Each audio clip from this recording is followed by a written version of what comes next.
world streamed music before reggae was global.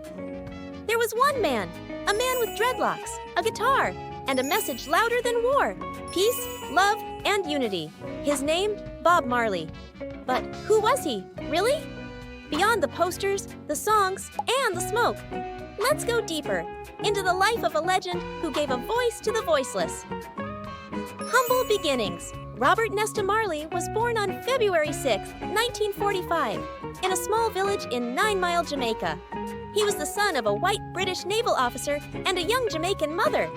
From the very beginning, he lived between two worlds, black and white, rich and poor, country and city. As a child, Bob was quiet but observant. Life wasn't easy. He faced poverty, racism, and rejection. But through it all, he found comfort in one thing: music. He started playing guitar with friends in the neighborhood, drawing inspiration from ska, calypso, and American soul music. What began as backyard jams would soon grow into something much bigger. Rise of the Wailers. In the early 1960s, Bob formed a group with his childhood friends, Peter Tosh and Bunny Wailer. They called themselves the Wailers because life made them cry, and they weren't afraid to sing about it. They didn't just want fame, they wanted freedom. Their music told stories of poverty, injustice, and resistance, wrapped in the soulful, hypnotic rhythm of reggae. But it wasn't until Bob discovered Rastafari, a spiritual movement rooted in African identity, that his voice truly changed. Now, he wasn't just singing, he was preaching. Music that moved the world by the 1970s, Bob Marley became Jamaica's voice to the world. Albums like Catch a Fire, Rastaman Vibration, and Exodus exploded across continents. And it wasn't just the sound, it was the message. Songs like Get Up, Stand Up, and Redemption Song weren't about dancing. They were about waking up.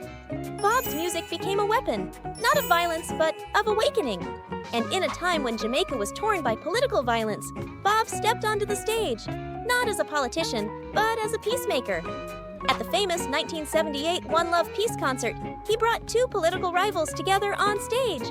Joining their hands in front of 30,000 people, it was more than music, it was a movement. Legacy beyond death. In 1981, the world lost Bob Marley to cancer. He was only 36 years old, too young. But in those short years, he gave the world more than just songs. He gave us courage, he gave us truth, he gave us lyrics that still make us think, feel, and believe. From poor villages in Africa, to the streets of London, to the beaches of Brazil, his music lives on. Bob Marley once said, "The people who are trying to make this world worse are not taking a day off. Why should I?" And reminded us all to get up, stand up for our rights. If you made it to the end, tell us, what's your favorite Bob Marley song? Drop it in the comments below. And if you believe in spreading love through music, consider subscribing. Because legends never die, they just keep playing.